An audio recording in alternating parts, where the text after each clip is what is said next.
Je vous propose donc un petit point crypto. Donc on va dire en préambule, on se rappellera donc que le Bitcoin ne protège pas, les cryptos ne protègent pas contre l'inflation.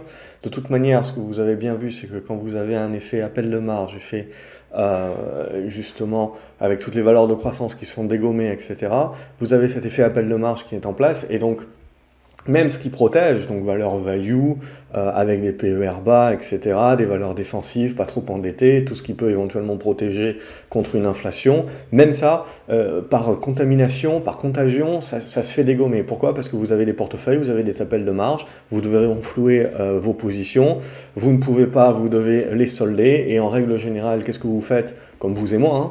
Je veux dire, les hedge funds également font pareil. Moi également, quand j'ai une position qui commence à se faire défoncer et que j'y crois un petit peu, j'ai besoin de la renflouer, etc., eh ben, je vais aller vendre des positions qui marchent bien, ou sur lesquelles je suis positif éventuellement, et je vais aller vendre un certain nombre de positions pour un petit peu rétrécir. Et donc c'est ce qui fait que vous avez cet effet de contagion, même sur des valeurs qui normalement pourraient être des couvertures.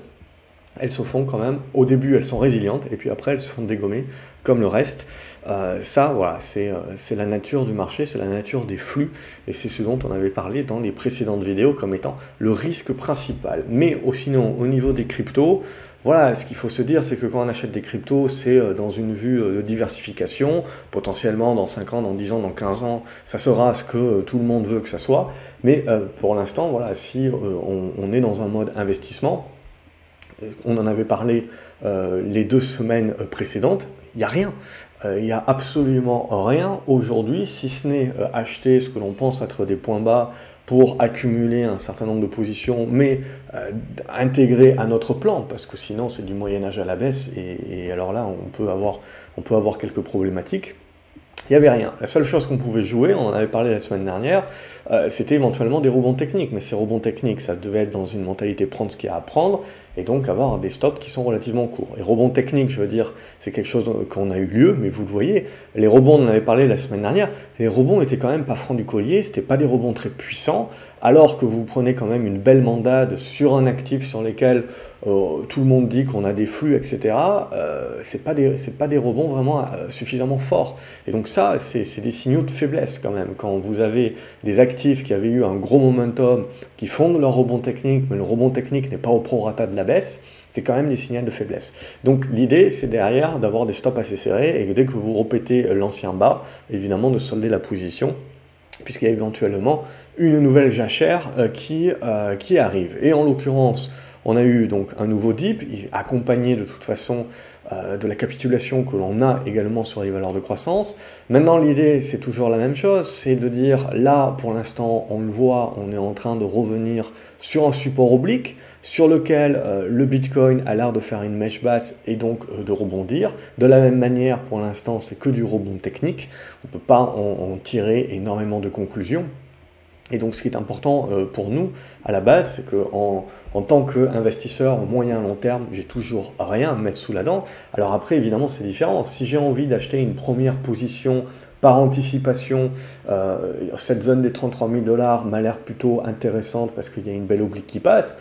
Mais après, voilà, il faut le faire dans le cadre d'un scénario, dans le cadre justement d'un plan, pour se dire, qu'est-ce que je fais si ça casse par le bas? Est-ce que je suis dans une mentalité, je vais accumuler, et le prochain niveau que j'accumule, c'est aux alentours de ces 30 000 $? Si on y va, on ira surtout en dessous pour évidemment désactiver les mecs qui ont des produits dérivés à 30 000 tout rond. Mais voilà, il faut avoir un certain plan. Ou alors vous le jouez en mode court terme uniquement, c'est-à-dire j'achète le support, il lâche, je vends. J'achète le support ensuite, il lâche, je vends. Et puis au bout d'un moment, il y en a un qui va finir par tenir. Et en fait, c'est à partir de ce moment-là que vous commencez derrière à construire la position au fur et à mesure que le marché vous démontre qu'on est en train de construire un rebond un petit peu plus mature. Mais sinon, là, bien entendu, vous le voyez, on rentre dans un certain excès, c'est-à-dire pourquoi? Parce qu'on a un certain écartement des moyennes mobiles, donc il faut s'attendre que les rebonds, éventuellement, comme on est assez écarté, soit ça soit un truc qui reste en mode à plat en attendant que les moyennes mobiles redescendent, soit on va les chercher. Mais toujours est-il que même si on va les chercher, vous pouvez avoir du rebond technique qui est assez juteux, qui peut faire 15-20% en effet, mais vous le voyez, dorénavant, tant qu'on ne repassera pas au-dessus des 40 000 $, on a quand même mis un coup à la tendance, hein. Donc c'est ça aussi qui est important de comprendre. C'est quand même quelque chose qui laisse des traces, c'est quelque chose qui ruine pas mal de portefeuilles, qui ruine du cash qui aurait été nécessaire. Donc on avait parlé ces précédentes vidéos de l'usure des acheteurs. Quand vous avez un effet momentum sur un certain nombre de tendances, et bien ces acheteurs-là sont capables de nourrir des rebonds, mais à chaque fois c'est des rebonds de moins en moins puissants, et les vendeurs qui reprennent le dessus de plus en plus fortement. Et donc ça veut dire que petit à petit, la puissance acheteuse se fait user jusqu'à obtenir une capitulation. Maintenant, l'idée, hein, c'est de dire la capitulation éventuellement, c'est pas terminé. Il faut pas dire qu'éventuellement là, est-ce qu'on a trouvé le point bas pour construire quelque chose ou est-ce qu'on va recasser par le bas et auquel cas on part vraiment derrière dans de la capitulation. Voilà, ça c'est impossible de le dire aujourd'hui. Moi je pars du principe que cette zone-là, c'est la zone de support. Donc jusqu'à preuve du contraire, c'est la même chose pour les valeurs de croissance, hein. Je vais lier les deux, crypto, croissance, je lie les deux, aspect spéculatif. Le marché, hein, il est sur un curseur, là, je ne veux pas prendre de risque, donc je récupère du cash, je vais potentiellement me réinvestir, mais j'ai trop d'incertitudes, j'ai trop de volatilité, je ne peux pas tenir mes positions, donc je suis obligé de faire de la liquidation. Et à partir de ce moment-là, une fois que j'ai fait ma liquidation, que j'ai repris un petit peu du poil de la bête, j'ai repondéré mon portefeuille pour aller chercher des défensives, pour aller chercher de la value. J'ai eu mes appels de marge, etc. Ce qui fait que j'ai dû un petit peu nettoyer un certain nombre de positions. Voilà, c'est du secouage de côté. Ça permet de nettoyer les accès des leviers. Ça permet d'assainir le marché et de repartir pour un tour. Moi, ce qui me dérange sur le Bitcoin, comme je vous l'ai dit, c'est qu'on a cassé les 40 000 $. Donc, comme je vous l'avais dit la semaine dernière, croire à du rebond, oui. Croire à un retournement haussier du Bitcoin, il va falloir beaucoup de temps dorénavant et il faudra qu'on construise énormément de choses. Alors après, évidemment, vous avez le rendez-vous de la Fed mercredi. Est-ce que Powell va tirer sur l'ambulance? Je ne pense pas, mais bon, s'il le fait, c'est là réellement où vous pouvez avoir une peur supplémentaire, parce que le cash éventuellement qui est utilisé aujourd'hui pour voir la baisse comme une opportunité, pour moyenner à la baisse un certain nombre de positions, si jamais on tire sur l'ambulance après mercredi soir, c'est là réellement où vous pouvez avoir donc un pic d'anxiété, puisque tous ceux qui auront fait les fonds de tiroir pour essayer de rajouter au pot seront là obligés de solder les positions. Et donc là, c'est à ce moment-là où ça peut aller très vite. Si on prend du recul, hein, globalement, moi je trouve que c'est une belle oblique, ça. J'aimerais bien qu'on la conserve. Mais toujours est-il, vous le voyez, en gros, dans cette zone 33 000, 40 000 $, vous pouvez avoir du zigzag, mais ça reste du rebond technique. Il faudra revenir au-dessus des 40 000 $ et a fortiori au-dessus des 45 000, mais on verra quand on y sera, pour vraiment commencer à construire éventuellement du rebond, du retournement à plus moyen terme, mais pour l'instant, l'investisseur moyen à long terme, il n'y a pas de signal qui est intéressant à ce stade-là. Tout ce que l'on peut continuer à faire, donc c'est du rebond technique, et petit à petit construire une figure. Et ça, voilà, à ce stade-là, éventuellement une oblique. Mais maintenant, il va falloir confirmer, bien entendu. Ethereum, hein, c'est la même chose, hein, on ne va pas faire potentiellement toutes les cryptos, mais Ethereum, c'est la même idée, hein. On avait parlé que cette cassure-là, de début d'année, c'était quand même pas top au niveau des 3400 $ qui servaient de résistance. Vous voyez, on était venu chercher cette oblique ici, et le rebond avait buté directement sur ces 3400 $. On avait dit, c'est quand même une certaine faiblesse. Maintenant, bien entendu, là, on a la capitulation qui se met en place dès que vous lâchez. Et de la même manière, on est en train, voilà, petit à petit, d'aller chercher le prochain support. Maintenant, l'idée, c'est que, vous le voyez, c'est la même chose. Comme on a capitulé, etc., vous pouvez avoir un rebond technique quand même assez juteux qui se met en place, mais pour autant qui ne remet pas en cause la tendance de fond qui maintenant est dégradée. Alors, quand vous regardez un graphique en hebdomadaire, quand vous regardez un graphique en mensuel, on est toujours dans des tendances haussières de fond.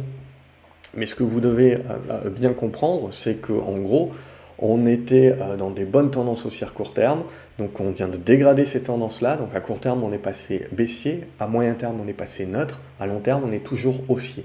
Donc il faut bien comprendre en gros qu'il peut se passer des semaines, des mois, où on va faire des zigzags qui peuvent être juteux pour le trader, mais qui ne vont donner aucun signal pour l'investisseur de moyen long terme. Et ça peut mettre des semaines, des mois éventuellement à se reconstruire avant que l'on construise à nouveau une figure, qu'on la casse par le haut éventuellement et qu'on donne réellement une imbrication. Et de la même manière, on ne peut pas, je dirais, parler encore de bear market sur les cryptos. Alors, bien entendu, beaucoup vont vous parler du bear market puisque...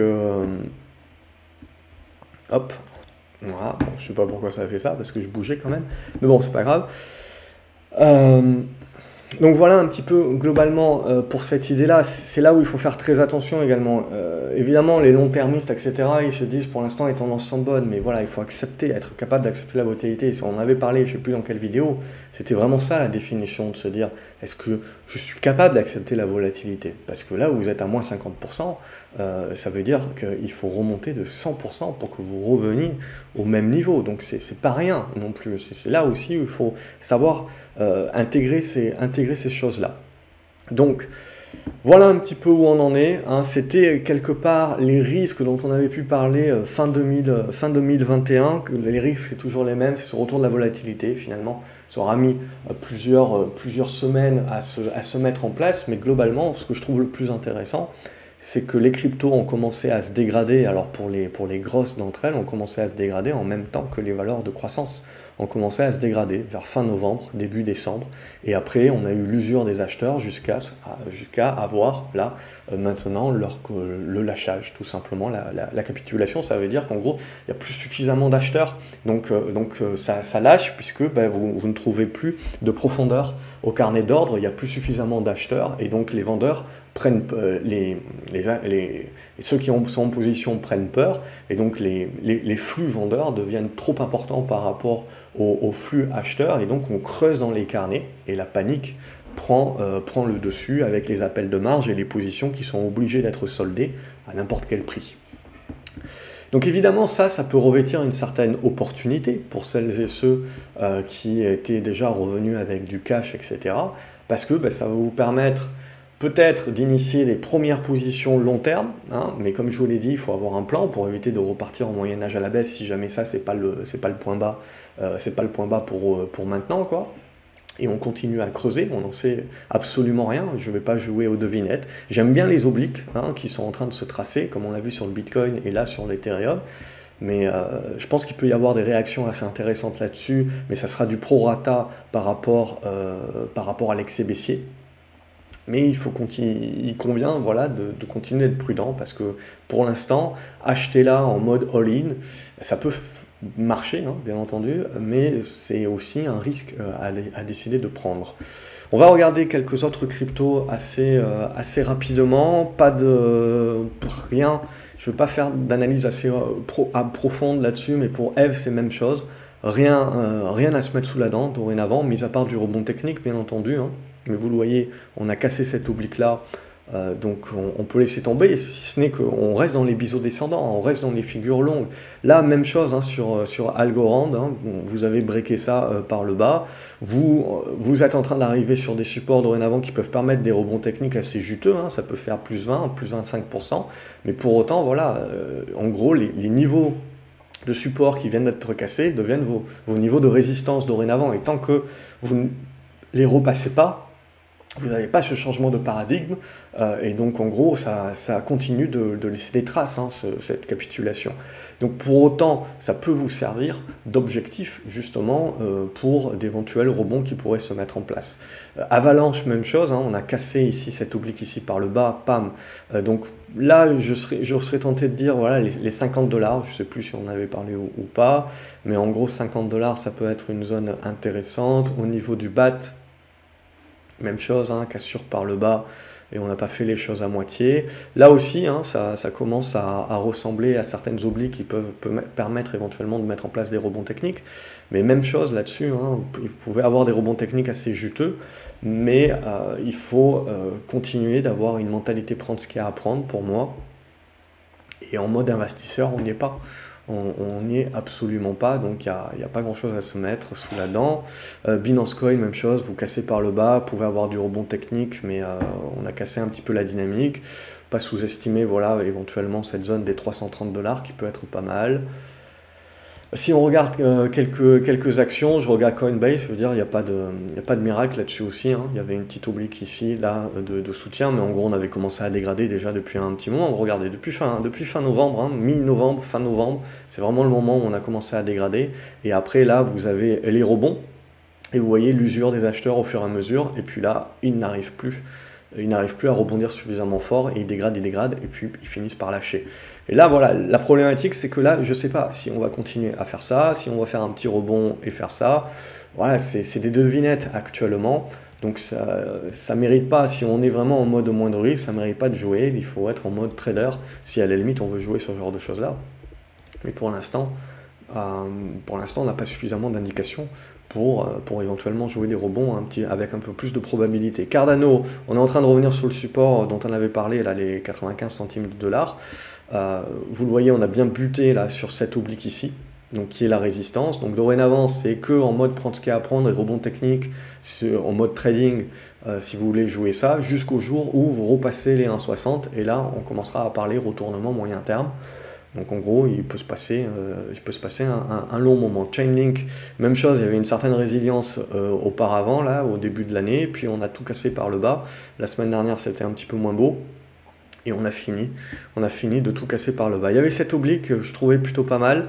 On est en train de la percer, donc après ça dépend comment on la trace, on peut tracer un petit peu les choses différemment, mais en gros voilà, c'est une zone là aussi de support qui peut permettre du rebond technique, mais même chose, hein, sous les 22 dollars, ça va rester compliqué. Cosmos s'est fait rattraper également par la patrouille, hein. On avait buté sur les 45 dollars, on va chercher les 27, vous voyez, il y a des bons rebonds.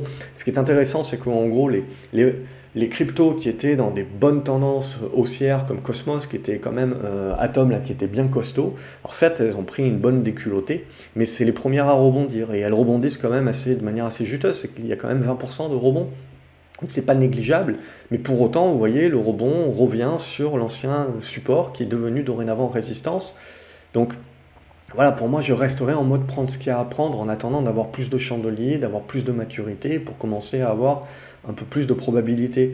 Le Dash, même chose, hein, on avait parlé de ce support-là, il s'est fait éclater en deux, donc là, je ne vois pas vraiment grand-chose sur le Dash. Je veux dire, je vais commencer à le voir en biseau descendant sur la plupart des cryptos qui sont un petit peu plus pourris, entre guillemets, dans le sens où les tendances, où les dossiers éventuellement sont vus comme le marché comme étant un peu plus pourris. Donc on voit là, on est en train plutôt de valider des biseaux descendants.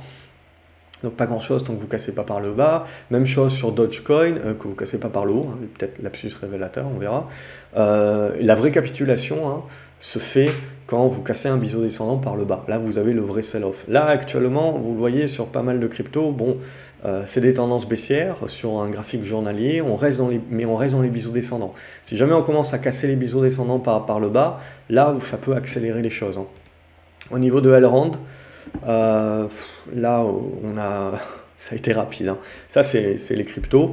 Bon, vous pouvez avoir ici, vous le voyez, on est en train d'arriver maintenant sur une zone de support. Vous pouvez avoir du rebond technique, voilà, qui peut se faire de manière juteuse à 10, 15, 20% éventuellement, mais même chose, hein, les graphiques sont quand même très dégradés, donc c'est vraiment pour du rebond technique à ce stade-là. Ethereum classique, pareil. Zen, c'est pas Zen du tout. Voilà, il y a du rebond technique qui peut se faire, mais graphiquement parlant, c'est vraiment pas beau. IOTA, même chose. Litecoin, même chose, ça continue. Voilà, on est en train d'arriver là aussi sur des niveaux de soutien qui peuvent éventuellement permettre de faire du rebond, mais technique, vraiment. MicroStratégie, bon, plus grand chose à se dire, hein, depuis qu'on avait cassé cette oblique là, et vous le voyez, ça dégrade, et là ça lâche. Et après, voilà, c'est la difficulté, est-ce que le support est là, est-ce que le support est là, j'en sais rien. Donc à un moment donné ou à un autre, évidemment, on voit qu'on est en train d'arriver sur une zone de support, et que ça va faire du rebond technique qui sera assez juteux. Mais voilà, c'est vraiment en mode trading, est-ce que ça vaut le coup? Parce que la problématique, c'est qu'il y a plein de mecs qui se sont dit la même chose ici, ah tiens, c'est un support, et puis ils sont déjà en train de se prendre 100 $ dans les dents. Donc c'est ça la difficulté lorsque vous avez le marché qui part en mode capitulation, c'est qu'au moment où vous achetez, vous avez l'impression de faire une bonne affaire, hein, mais dès le lendemain, éventuellement, vous prenez déjà une claque. Donc après, c'est la question, quel est votre profil? En mode trading, je prends des petites tailles de position, je coupe très vite, très bien. Mais en mode investisseur moyen terme, vous n'avez aucune indication graphiquement. Voilà, éventuellement, on peut commencer à tracer des choses, en effet. Et on peut se dire, ouais, ça serait pas mal, en effet, qu'on commence à tracer ce genre de figure-là. Mais laissez le marché vous valider les choses. Alors après, je dis ça, évidemment, sur mon portefeuille dynamique, je suis le premier à prendre des positions par anticipation. Mais l'idée, c'est que j'ai quelques années de gains derrière moi. Là, l'idée, quand je vous dis ça, c'est par rapport à quelqu'un qui n'a pas trop de bénéfices sur lequel il est en train de jouer, mais plutôt en train de rogner son capital. Donc on n'investit pas du tout de la même manière quand on met en jeu du capital que quand on met en jeu des gains. Hein, on peut se permettre un certain nombre de risques supplémentaires, alors que dans le second cas, on doit justement avoir la discipline de rester en mode moindre risque, même si on loupe quelques rebonds techniques. Ce qui nous importe, c'est de rentrer quand on a des bonnes probabilités. Monero, on est sur un support, éventuellement pour rebond technique. Donc le Xen, j'ai rien, c'est du biseau descendant, comme la plupart qu'on a vu. Neo, même chose, biseau descendant. Nano, même chose, biseau descendant, c'est assez dégradé, tout ça. Bon, on voit en gros, hein, il y a 4-5 cryptos qui sont plus intéressantes que d'autres. Le jour où ça rebondit, globalement, les plus fortes rebondiront les premières. Au MySgo, même chose, c'est un petit peu trop dégradé à mon goût.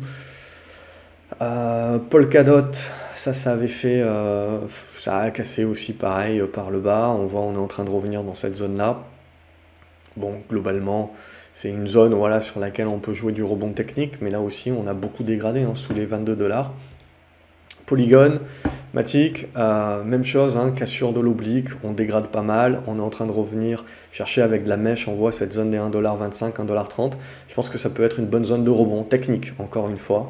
Qtum, c'est du biseau descendant, et vous voyez, bon, là ça a même lâché par le bas, donc voilà, c'est pas vraiment intéressant de jouer du rebond technique. Je préfère jouer du rebond technique, on voit sur Polygon, parce que bah, au moins récemment, il y avait un bon momentum, etc. Donc je pars du principe que c'est là où les rebonds vont se faire en premier, même si ça reste que du rebond technique, plutôt que des cryptos sur lesquels vos tendances étaient dégradées depuis déjà un peu plus longtemps, et sur lesquels vous pouvez avoir des rebonds, oui, en effet, mais ce sera potentiellement pas les plus juteux ou ceux qui se feront dans un deuxième temps, peut-être pas dans un premier temps.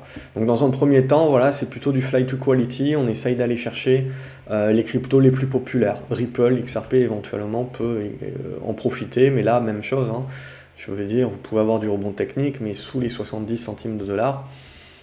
Ouais, c'est des tendances qui vont rester dégradées. Solana également, on a complètement lâché. Hein. Donc on avait parlé de ce support-là pour jouer le rebond technique la semaine dernière. À partir du moment où ça lâche, hein, ça ne le fait pas à moitié. Il y avait ce support-là aussi qui n'a pas fait long feu. Donc on est en train de tout péter et on est en train de revenir ici sur cette zone ici qui est travaillée et qui a l'air de fonctionner pour au moins du rebond technique. Mais là aussi, je veux dire, vous pouvez faire du rebond technique jusqu'à 120$. Je veux dire, ça vous fait 30$ de gain. C'est quand même un joli rebond. Mais pour autant, par rapport à la tendance, ça ne remet pas en cause. Vous restez dans une certaine dégradation.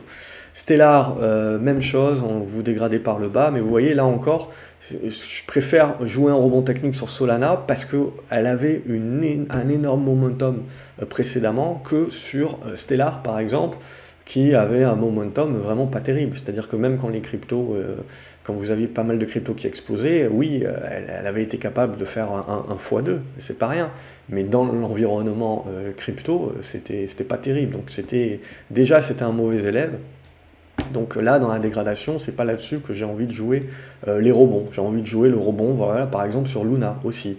On voit Luna qui est venu chercher, hop, le support là des 58$, 55$ et des brouettes, et donc qui est un des premiers, on voit, à rebondir, alors qu'aujourd'hui encore, on a pas mal de cryptos qui sont quand même défoncés. Et Tezos, pareil, ça fait partie pour moi des mauvais élèves à ce stade-là, donc du rebond technique, oui, mais c'est tout. Sandbox, je la jouerai aussi. Ça fait partie de celles que je jouerai bien en rebond, même si, bon, on est allé plus bas que ce que j'aurais pensé. Hein. Globalement, j'aurais bien vu ce support ici tenir.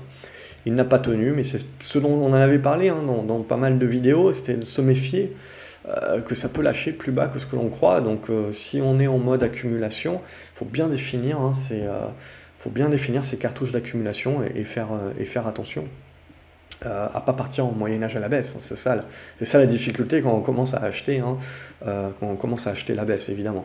Donc là, c'est même chose, hein, je veux dire, il n'y a pas de retournement de tendance tant que vous ne repassez pas les 4 $, mais entre 2,80 $ et 4 $, il peut s'en passer des choses. Donc pour un trader, ça peut être intéressant. Tronix, même chose, pour moi, c'est un petit peu trop dégradé, même si on commence à arriver là aussi sur un niveau de support qui peut permettre du rebond technique. Au niveau de VeChain, on est passé en dessous du support dont on avait parlé. Donc du coup, on est passé en dessous de cet oblique ici, en dessous du support horizontal. Bon, voilà, il peut y avoir là aussi des réactions. Hein. Je tuerai pas je pense qu'il faut commencer à tracer pas mal de biseaux descendants sur pas mal de cryptos, ça se voit comme ça, mais là aussi, ça fait partie des mauvais élèves. Waves également, mauvais élève, on voit, elle avait dégradé déjà depuis bien avant, fin novembre, hein, quand il y a vraiment les vraies dégradations qui sont mises en place. Et là, on lâche le support dont on avait parlé sur les 12 $. On le lâche complètement et on va chercher là 8 $. Alors vous pouvez avoir du rebond, hein, vous pouvez gagner 20% même si vous voulez, 20 ou même 30%, et pour autant ça ne changera pas la dynamique. C'est là où ça va être très important parce que autant sur les valeurs de croissance que l'on a sur le Nasdaq ou autant sur les cryptos, on peut potentiellement avoir des rebonds en mode on corrige l'excès, et sur les cryptos ça peut être des rebonds de 20-30%, et donc en effet ça peut vous paraître énorme et ça peut vouloir dire beaucoup pour vous, mais pour la tendance, pour les tendances en cours, en fait ça ne sera que des rebonds au prorata qui ne changeront pas les dynamiques. Donc c'est là où il faut savoir prendre le recul nécessaire par rapport d'une part aux baisses actuelles, et par rapport éventuellement aux rebonds techniques qui se mettront en place pour éviter de se fourvoyer. Et parce que c'est dans ces moments-là, justement, qu'il est important de savoir également ne rien faire ou ne pas faire, rester observateur ou vraiment accumuler, mais au fur et à mesure avec un plan très précis. Ou sinon, voilà, la bonne affaire d'aujourd'hui peut très bien devenir la mauvaise affaire de demain.